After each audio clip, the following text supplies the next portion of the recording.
Guys, welcome back to my channel. Welcome back to my channel. My name is Nessa, and I don't think I said that in the previous video, but that is who I am. My name is Nessa.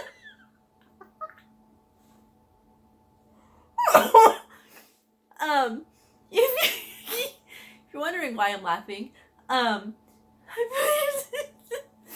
put my treasure here so I can fill in this space, and he looks sad. He's squished. Oh, that's very distracting. I'm gonna take him out.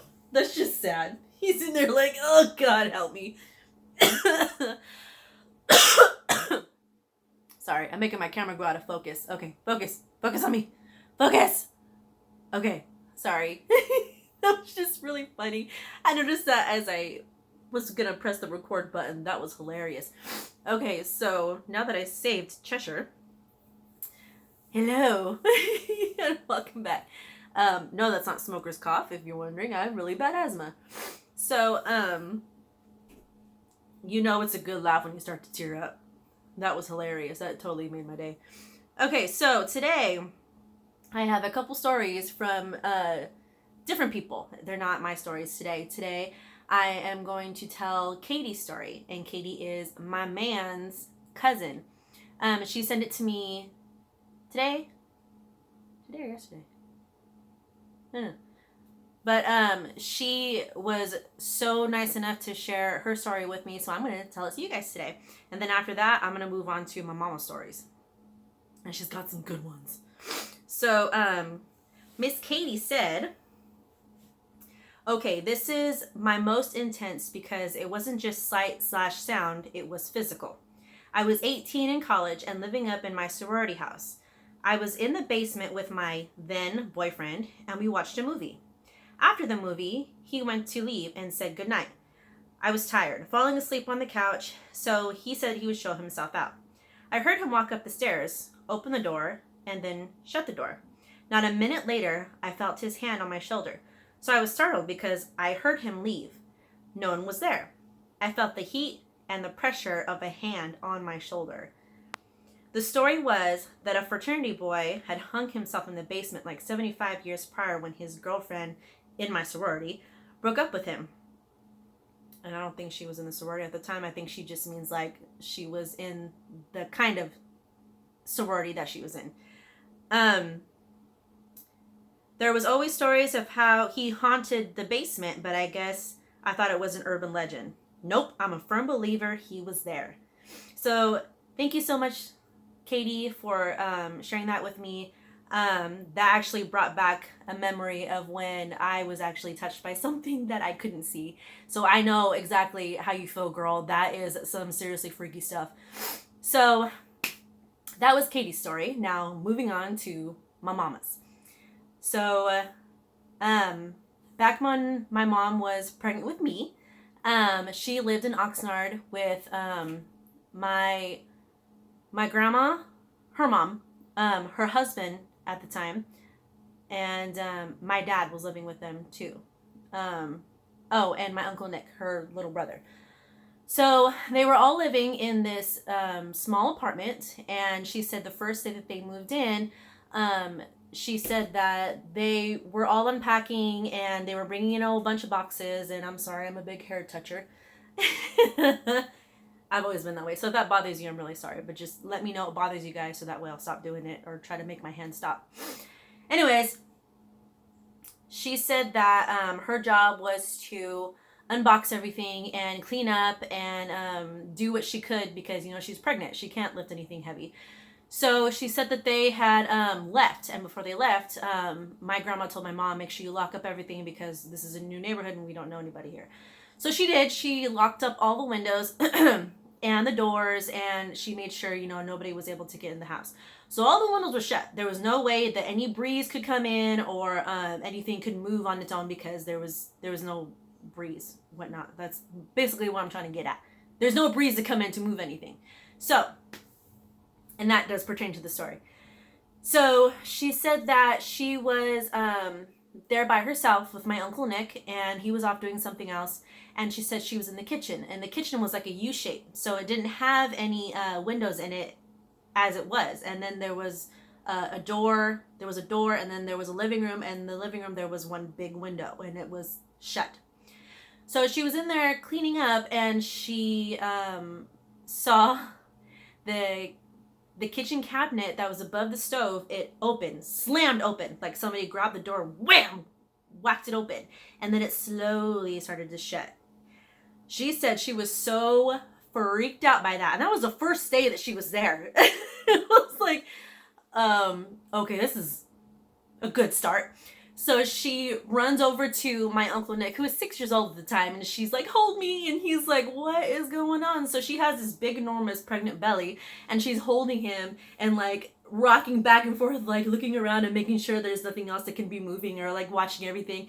And my Uncle Nick is like sitting there the whole time. He's like, okay, all right, I'm just gonna go along with this. And as she's holding him, I guess my grandma and her husband and my dad had all come home, and they saw my mom on the couch, and they were like, what is wrong with you? And she told them what happened, and Nick was like, can I go now? So that happened. And then she said that there was always incidents where she would or my last video she said don't use the word incidents. There were always times, sorry mama, don't beat me. Making my mom sound like an abusive mother. She said that there were times where she would see the hallway light flicker on and off, and the lights of course would go on and off, but she would see it move by itself, on and off, on and off. And she said that was really cute because there was nobody doing it. It was just doing it by itself. So she said that there was this one time where she was her and my dad were getting ready for bed, and everybody else was asleep.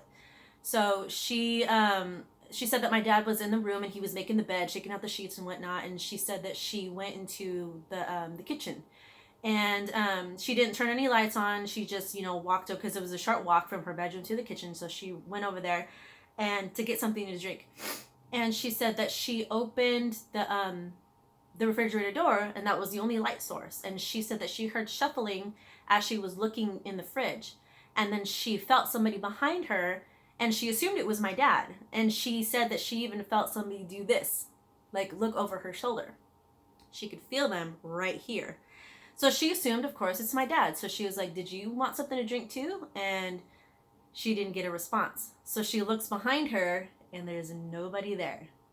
And whether you believe in the paranormal or not, when you can feel somebody behind you, when even if there is somebody there or not, like you can feel it. I don't know if it's like static electricity or if it's their energy, what you're feeling, I don't know, but you can always feel when there's somebody behind you.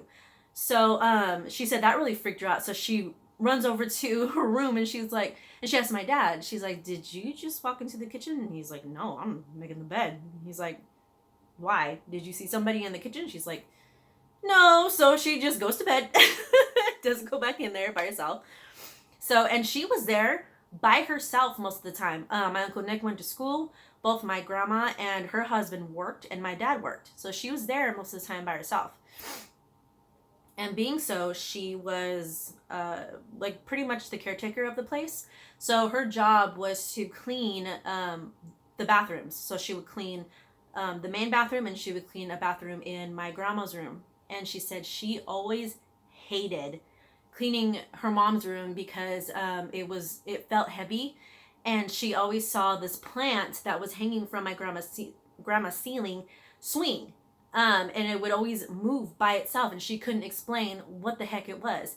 So because I guess there was nobody above her, so there's no way that, California gets earthquakes sometimes, but you can feel the earthquake before you see the stuff moving. So she said that she would see that, and she would clean as fast as she could and just bolt out of there. Well, excuse me.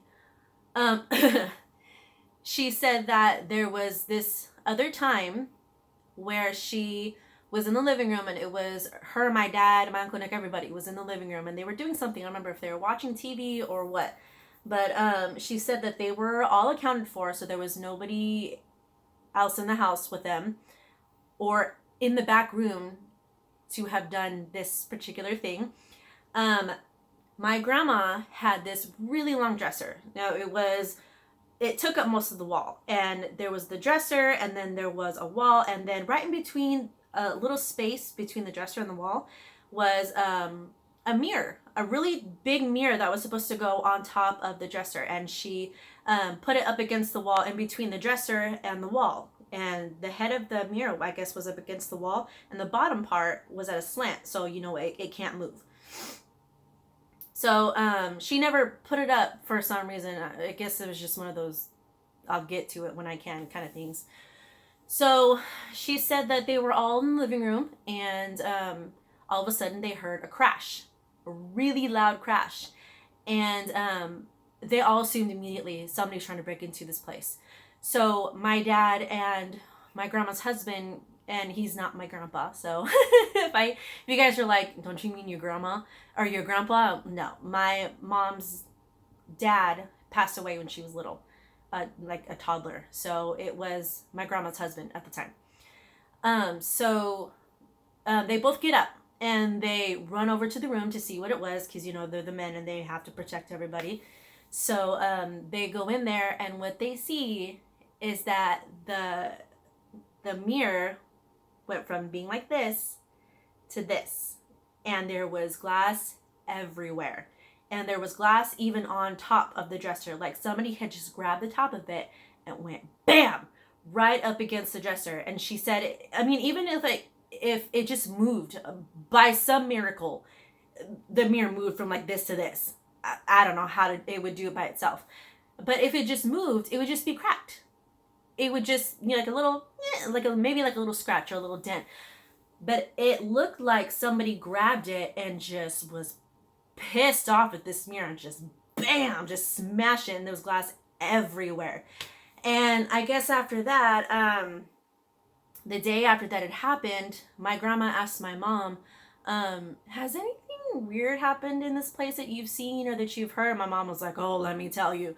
So she kind of just lets it all out, and my grandma was like, oh, that's kind of weird, because I guess the night before the mirror incident happened, she said that she heard feet walking across her dresser, and she said at first she assumed that it was maybe the house settling, or her dresser settling, or something that had to do with the wood just moving on its own. But she said it sounded specifically like feet, like somebody was just walking across, just walking back and forth. And she said when she turned the light on, it stopped. The noise wasn't there anymore. So she was like, that's weird. And then she turned the light off, and it happened again. So she was like, was it like a demon or something? Or was it a little creature? Do we have mice? Like, what is going on? And my mom was like, I don't know what that could be, but that sounds kind of evil, to me. Like a little person walking across your dresser, and then all of a sudden your mirror shattered. Like, that's not anything good. So, something is obviously pissed off at us. So that happened, and for the life of me, I cannot remember. I know she's told me more than that, but I can't remember what else she told me about that place. I have a really bad memory. But yeah, like, I am genuinely freaked out that happened while she was pregnant with me, because she could have gotten, if it was like mean, she could have gotten possessed. And something could happen to me. But everything's good now. I'm not possessed. At least I don't think so. So yeah, I hope you guys like those stories. If you guys have any stories that you want me to share, anything at all that happened to you, it was minor or from a little something moving all the way up to like demon possession. Like, if you want me to tell your story, I would be glad to. Just tell me and email me, Facebook me. I don't care. Just let me know and I'll share them. So I hope you guys like these stories, and get ready for the next one, because I got lots more. Bye!